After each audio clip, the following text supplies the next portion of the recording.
लोगों के समक्ष है डॉक्टर ईवेन तिवारी जी महाराज आ ही गए।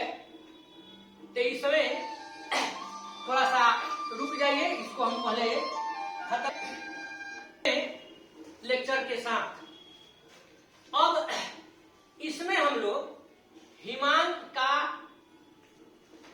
अवनमन देखेंगे, डिप्रेशन ऑफ फ्रीजिंग पॉइंट देखेंगे। तो चलिए डिप्रेशन ऑफ फ्रीजिंग पॉइंट, हिमांक के अवनमन की चर्चा आज शुरू किया जाए लेक्चर नंबर 23 में।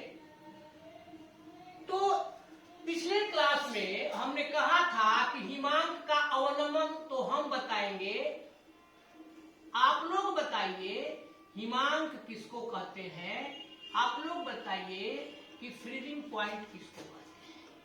तो यहां पर हम लोग फ्रीजिंग पॉइंट लेकर के चलेंगे, हिमांक लेकर के चलेंगे, इसकी चर्चा की जाएगी। तब हिमांक जान जाइएगा तो आगे लेकर के चलिएगा हिमांक का अवनमन, डिप्रेशन ऑफ फ्रीजिंग पॉइंट, हिमांक का अवनमन। तो शुरू करेंगे हम लोग। इसमें है, ध्यान दीजिए कि जैसे आप कोई भी द्रव लेते हैं, उस द्रव को फ्रीज करते हैं, ठंडा मतलब टेम्परेचर, जिस टेम्परेचर पर वह द्रव जम जाता है, फ्रीज हो जाता है, तो उसी टेम्परेचर को फ्रीजिंग पॉइंट कहते हैं। जैसे आप जल लिए, तो जब टेम्परेचर जल का 0 डिग्री सेल्सियस कर दीजिएगा, तो 0 डिग्री सेल्सियस पर क्या हो जाएगा, 0 डिग्री सेल्सियस पर जल बर्फ के रूप में बदल जाएगा। तो वह टेम्परेचर क्या हो गया, वह टेम्परेचर आपका फ्रीजिंग पॉइंट हो गया, वही टेम्परेचर हिमांक हो गया। यानी हिमांक पर कोई द्रव क्या हो जाता है, ठोस में परिवर्तित हो जाता है। हिमांक पर कोई द्रव ठोस में बदल जाता है, ठोस में चेंज हो जाता है, हो गया। वह ताप जिस पर कोई द्रव ठोस में बदल जाए उसको हिमांक कहेंगे। लेकिन यहां पर हम लोग वाष्प दाब के रूप में वेपर प्रेशर के टर्म में लेकर के चलेंगे। इसमें हम कहेंगे कि जो वह ताप जिस पर किसी पदार्थ के द्रव अवस्था लिक्विड स्टेट और ठोस अवस्था सॉलिड स्टेट, दोनों का जब वाष्प दाब समान हो जाता है तो वही टेम्परेचर, वही ताप क्या कहलाता है, हिमांक। जैसे जल का हिमांक 0 डिग्री सेल्सियस हमने कहा, इसका मतलब हुआ कि 0 डिग्री सेंटीग्रेड ताप पर दोनों ही अवस्थाओं का क्या हो जाता है, समान हो जाता है। दोनों ही अवस्थाओं का कौन चीज समान हो जाता है, वाष्प दाब समान। तो यही हम लोग लेकर के चलेंगे कि वह ताप जिस पर किसी पदार्थ के द्रव एवं ठोस अवस्थाओं का वाष्प दाब समान हो जाता है उसे हिमांक कहते हैं। बस वह ताप जिस पर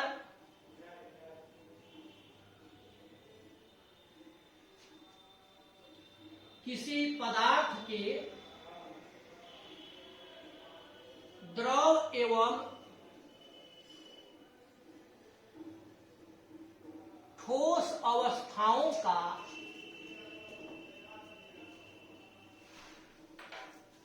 वाष्प दाब क्या हो जाता है, सेम इक्वल बराबर समान हो जाता है,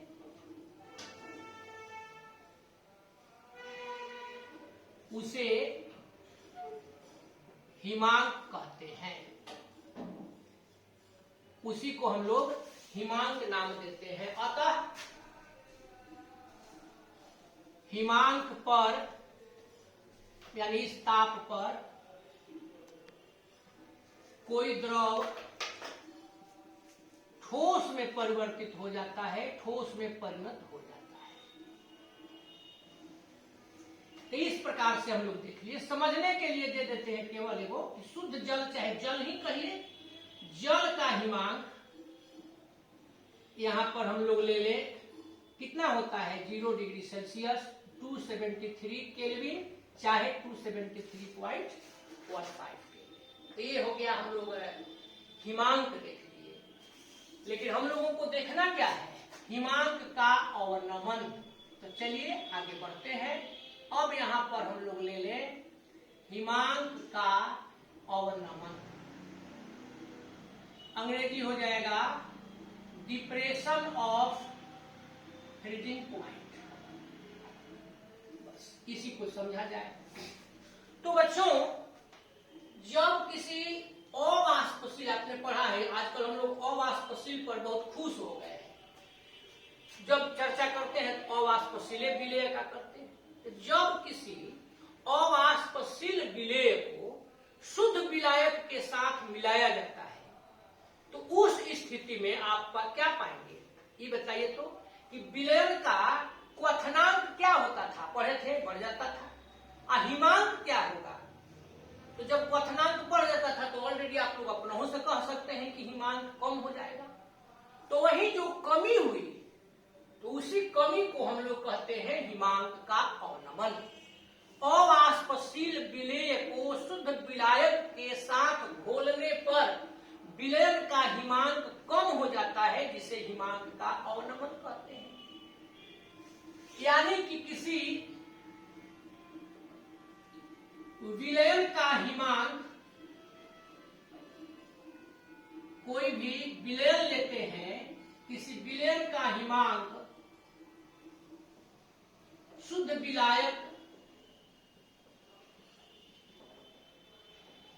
विलायक के हिमांक से कम होता है। और यही जो कमी हो जाती है, तो इसी कमी को हम लोग हिमांक का अवनमन कहते हैं। ऐसा लिख सकते थे, यानी तो पुराना जो टॉपिक था उसके तरह। चलिए, शुद्ध विलायक एवं विलयन के हिमांक के अंतर को हिमांक का अवनमन कहते हैं। शुद्ध विलायक एवं विलयन के हिमांक के अंतर को हिमांक का अवनमन कहते हैं। उसी को हम लोग हिमांक के अवनमन के नाम से जानते हैं, हिमांक का अवनमन कहते हैं। और आप लोग बताइए कैसे सूचित करते हैं? क्वथनांक का उन्नयन डेल्टा टी बी, तो इसको डेल्टा टी एफ कह देंगे। तो इसे डेल्टा टी एफ द्वारा सूचित किया जाता है। हो गया। अब मान लिया जाए शुद्ध विलायक का हिमांक TO है। आप विलयन का हिमांक देखिए, लिख देते हैं। यहां पर हम लोग ले लिए विलयन का हिमांक TX, तो इसलिए यहां हम लोग देख लेंगे कि हिमांक का अवनमन क्या होगा। तो हिमांक के अवनमन को डेल्टा TF कहते हैं। तो डेल्टा TF हो जाएगा TO माइनस TS। हिमांक का अवनमन डेल्टा TF हो गया, जो क्या होगा, TO माइनस TS। यही तो है हिमांक का अवनमन। अब बोलिए अगला टॉपिक आप लोग बताइए कि क्या होगा। बस क्वथनांक वाला से रिलेटेड टॉपिक, हिमांक के अवनमन, उसमें था क्वथनांक का उन्नयन। जब कंप्लीट कराए थे तो उसमें था रॉल्ट का नियम, तो यहां भी रॉल्ट का नियम। हिमांक के अवनमन से संबंधित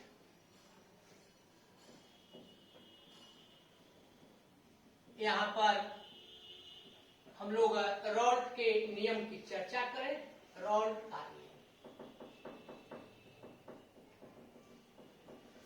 और इस नियम में भी कुछ ज्यादा नहीं कहेंगे, जो उसमें कहते थे वही बात है। बस अवनमन से, उन्नयन से था, यह अवनमन से है। वहां कहते थे, ध्यान दीजिए, कि डेल्टा टीबी समानुपाती CM, यहां कहेंगे डेल्टा TF है समानुपाती CM। अब दोनों क्या है, तो डेल्टा TF क्या है, तो हिमांक का अवनमन, किसका, विलयन का। और CM क्या है, मोलर सांद्रता, किसका, विलेय का। तो विलयन का हिमांक का अवनमन विलेय के मोलल सांद्रता की क्या होती है, समानुपाती होती है। यही तो है इस नियम के अनुसार। यहां पर हम लोग देखिए ले लिए किसी विलयन के हिमांक का अवनमन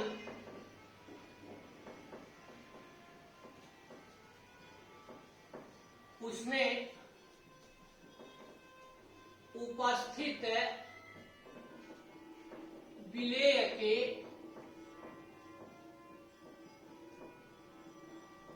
मोलल सांद्रता के क्या होता है, समानुपाती होता है।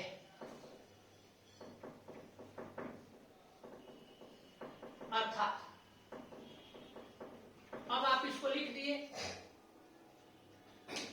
मोलल सांद्रता के समानुपाती हो गया। अर्थात में इस लाइन को हम लोग दे दिए। अब इसको देखिए बढ़ाते हैं, डेल्टा टीएफ बराबर के एफ सी एम, वहां लिखते थे डेल्टा टीबी बराबर के बी सी एम। यही हम लोगों का हो गया अवनमन से संबंधित राउंड साहब का नियम। कोई पूछे तो केवल इतना बोल दीजिए जहां। अब आप भी लोग बताइए डेल्टा टीएफ क्या है। यह है विलयन के हिमांक का अवनमन, माने विलयन का हिमांक जितना कम होगा। सीएम तो यह हो गया मोलल सांद्रता। मोलल सांद्रता को ही हम लोग क्या नाम दे देते हैं, मोललता। अब है केएफ। तो बच्चों केबी को क्या कहते थे, क्वथनांक उन्नयन स्थिरांक। इसको क्या कहेंगे, क्वथनांक की जगह पर हिमांक अवनमन स्थिरांक। और क्या कहिएगा, मोलल अवनमन स्थिरांक। तो इसका दो गो नाम हो गया, हिमांक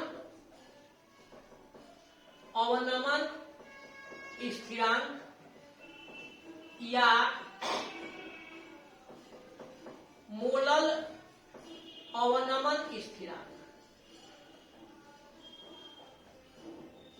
एक और उसको कहते थे इबुलियोस्कोपिक कांस्टेंट, तो इसको कहेंगे क्रायोस्कोपिक कांस्टेंट चाहे क्रायोस्कोपिक स्थिरांक। तो बोलिए किसी को कोई दिक्कत है। अब अगला कदम क्या होगा, अगला कदम होगा इस नियम के आधार पर, रॉल्स के नियम की सहायता से विलेय का मोलर द्रव्यमान ज्ञात करना, जो उसमें आप पढ़े थे। बस सेम चीज है। एक बार इसको देखिए ना, देखिए जल्दी से, तो तुरंत उसको भी हम लोग समझ लें। तो चलिए रॉल्स के नियम को हम लोग देखें। हिमांक के, रॉल्स के नियम को नहीं, रॉल्स के नियम के आधार पर विलेय के मोलर द्रव्यमान को हिमांक के अवनमन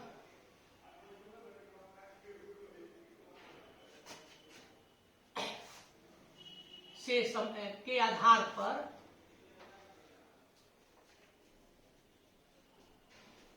विलेय का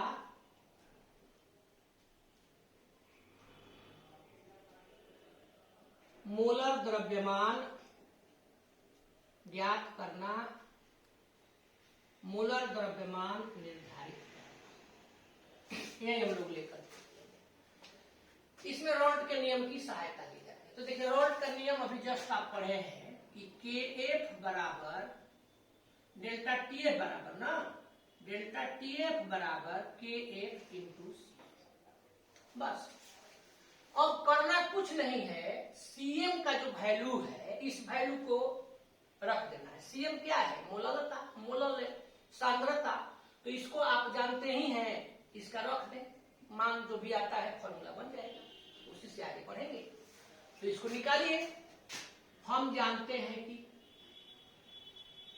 ध्यान दीजिए,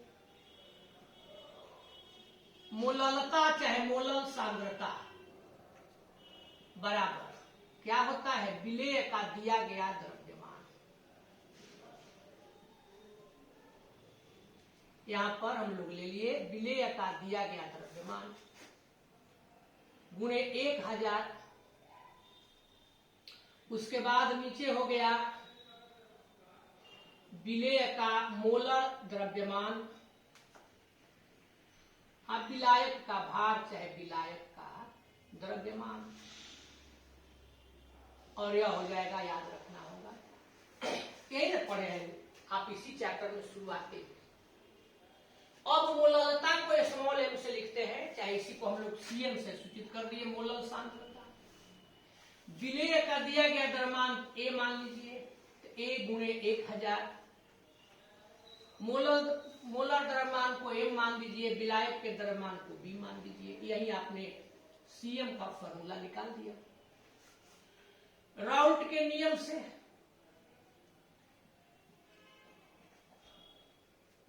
तो राउल्ट साहब का नियम क्या कहता है कि डेल्टा टीएफ बराबर के एफ इंटू सी एफ। अब यही समीकरण 2 मान लेते हैं, दोनों समीकरण को एक साथ कर दिया जाए, यानी समीकरण 1 में जो सीएम का वैल्यू हम लोगों को मिला है उसको 2 में रख दीजिए। तो देखिए डेल्टा टीएफ बराबर के एफ, और सीएम के जगह पर ए इंटू 1000 एम इंटू बी, ये समीकरण 3 कर दिए। मोलर द्रव्यमान निकालना है, एम निकालना है, तो इसलिए एम बराबर, इसको नीचे आई जाएगा, आप जान रहे हैं, ए इंटू 1000 और डेल्टा टीएफ इंटू बी, इसको समीकरण 4 कहते हैं। तो यही हम लोगों को लेकर के चलना है, हिमांक के अवनमन से संबंधित राउल्ट का नियम और उसके आधार पर मोलर द्रव्यमान ज्ञात करना। आप एक चीज देख रहे हैं, क्वथनांक के उन्नयन वाला में भी सीएम का मान ये था, राउल्ट के नियम डेल्टा टीबी केबी इंटू सीएम था, delta TB KB into this था, डेल्टा टीबी यहां पर था, यहां पर डेल्टा के, यानी सारा चीज उसी तरह से है। तो न्यूमेरिकल में भी बस वही काम करना है, कोई खास नहीं है। 2-4 न्यूमेरिकल हम लोग प्रैक्टिस के लिए ले लें तो अपने से बन जाने की चीज है। तो देखिए अब न्यूमेरिकल्स में पहल का लेते हैं, एगो वैद्युत अनपघट्य लिया गया, ध्यान दीजिए, एक वैद्युत अनपघट्य लिए 1 ग्राम, और उसके 1 ग्राम को लेकर के 50 ग्राम बेंजीन में घुला दिया। तो जब इसको 50 ग्राम बेंजीन में घोल दिया गया, तो घोलने पर इसके हिमांक में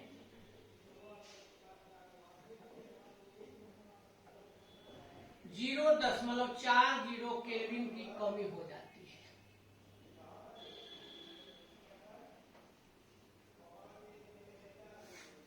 बस हो गया। बेंजीन का हिमांक अवनमन स्थिरांक दिया हुआ है, हिमांक अवनमन स्थिरांक किसको कहते हैं? केएफ को। तो बेंजीन का हिमांक अवनमन स्थिरांक 5.12 यूनिट जानते ही है, केल्विन किलोग्राम मोल इनवर्स है। ऐसी स्थिति में विलेय का मोलर द्रव्यमान ज्ञात कीजिए।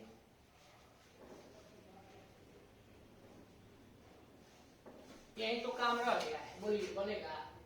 और देखिए चूंकि ये टॉपिक आपका पुराना टॉपिक से, पिछला टॉपिक से रिलेटेड है, तो थोड़ा ट्राई करना चाहिए, थोड़ा ट्राई कीजिए। अब यहाँ पर वीडियो को रोक करके पहले अपने से ट्राई कर लीजिए, अगर बन जाता है तो ठीक है, नहीं तो हम हिंट करिए रहे हैं तब समझिए। तो देखिए एक वैद्युत अनपघट्य के 1 ग्राम को 50 ग्राम बेंजीन में घोला गया, तो यहाँ 1 ग्राम कौन चीज हुआ? विलेय। 50 ग्राम बेंजीन में घोल दिए, ये बताइए कि 50 ग्राम बेंजीन कौन चीज हुआ? विलायक का भाग। तो ये ए हुआ, ये बी हुआ। हिमांक में कमी, इसको क्या पढ़ते हैं? Delta TF. तो ए दिया हुआ है, बी दिया हुआ है, डेल्टा टीएफ दिया हुआ है, और ये केएफ दिया हुआ है। मोलर द्रव्यमान एम निकालना है, बनेगा। देखिए तो यहां ध्यान दे दीजिए, ए दे दिया 1 ग्राम, बी क्या बताए थे 50 ग्राम हो गया। डेल्टा टीएफ कितना है, ऊपर दिया हुआ है 40 केल्विन। के एफ कितना है 5.12 केल्विन किलोग्राम मोल इनवर्स प्रति मोल। अब आपको एम निकालना है, एम का सूत्र मालूम है, कुछ करना ही नहीं है। देखिए सूत्र से एम बराबर के F A into 1000 delta T F into B, बस रखिए। के एफ कितना है 5.12, ए कितना है 1, बी 1000, डेल्टा टी एफ दिया हुआ है 0.40 और बी 50 ग्राम। 512/40 1000, यहाँ पर देखिए हो गया 50। अब ये 2 को 0 है, खत्म हो जाएगा यहाँ पर। 5 दूनी 10, देखिए 2 दूनी के 4, 2 से हो जाएगा 25 दूनी 50, 256 ग्राम प्रति मोल। ये तो सवाल था।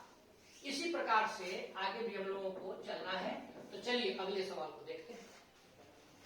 देखिए यहाँ हम लोग इसमें एथिलीन ग्लाइकॉल लिए हैं, फॉर्मूला C2H6O2 है। कहता है कि 45 ग्राम एथिलीन ग्लाइकॉल है और उस 45 ग्राम एथिलीन ग्लाइकॉल को 600 ग्राम जल में मिलाया गया। तो जब 600 ग्राम जल में मिला दिए तो 600 ग्राम जल क्या हुआ विलायक, 45 ग्राम क्या हुआ विलेय का द्रव्य। अब इसके आधार पर 2 को चीज निकालना है, हिमांक अवनमन, हिमांक विलयन का। लिखे हैं विलयन। तो ये बताइए विलयन का हिमांक अवनमन कैसे सूचित करते हैं, डेल्टा टी एफ। और विलयन का हिमांक कैसे सूचित करते हैं, तो टी एस। तो आपको 2 चीज निकालना है, डेल्टा टी एफ और टी एस, ये लेना है। तो चलिए जो वैल्यू है उसको लिखते हैं। ध्यान दीजिए, ए हो जाएगा, आपने अभी पर समझा है 45 ग्राम, बी हो जाएगा 600 ग्राम, उसके बाद में के एफ दिया हुआ है, यहां लिख देते हैं के एफ बराबर 1.86 दिया है केल्विन किलोग्राम प्रति मोल। हिमांक अवनमन डेल्टा टी एफ ये ज्ञात करना है, हिमांक टी एस ये ज्ञात करना है। अब इसको पहले निकालें। देखिए आपने सूत्र पढ़ा है, सूत्र से आप निकालें डेल्टा टी एफ बराबर के एफ, याद है ना, अभी जस्ट लिखे भी हैं, एम गुणे बी। तो बच्चों इसको निकालना है तो ये सभी मान हम लोगों को ज्ञात होना चाहिए ना। तो के एफ देखिए मालूम है, ए मालूम है, बी मालूम है, एम नहीं मालूम है, तो यहाँ एम निकाल लीजिए। अभी बताइए एम किसका होता है, विलेय का। इसमें विलेय कौन है, एथिलीन ग्लाइकॉल। तो इसका फॉर्मूला क्या है, C2H6O2। इसका मोलिकुलर मास, मोलम मास निकालिए। 12 दूनी 24, 1 छक्का 6, तो 24 और 6 30, और 16 दूनी 32, 62। तो ये आपका हो गया 62 ग्राम प्रति मोल। अब इसको रखिए, कुछ करना थोड़े। अब इसमें हम लोग रखें के एफ 1.86, ए दिया है देखिए 45 गुणे 1000, एम हम लोग निकाल चुके हैं 62, और क्या है बी कितना है तो देखिए 600। बस अब इसी को एक लाइन और बढ़ा देते हैं, यहाँ 186 कर देते हैं, 45 गुणे 1000। ये जब 186 किए दशमलव के बाद 2 अंक है तो 100 हो गया, गुणे 62 हो गया, गुणे 600, 62 दिया 186। ये 2 ठो जीरो आइए, ये 3 गो जीरो बेचारा कैंसिल हो गए। देखिए 3 से चलते हैं तो 3 दूनी 6, 2 से चलते हैं तो 22.5, 10 से भाग दे देंगे तो 2.25 के लिए ये आपका डेल्टा टी एफ निकल गया। अब आपको लेकर के चलना है, टीएस निकालना है। तो टीएस बराबर क्या होगा, तो अभी थोड़ी देर पहले आप देखे थे डेल्टा टीएफ बराबर टीओ माइनस टीएस। अब टीएस को इधर ले आ दीजिए, तो टीएस बराबर उसको इधर लेकर चले जाइए टीओ माइनस डेल्टा टीएस। तो यही हम लोगों को फॉर्मूला में यहां लिख देना है, इसको हटा देते हैं, समझ ही गए। टीएस क्या हो गया, टीओ माइनस डेल्टा।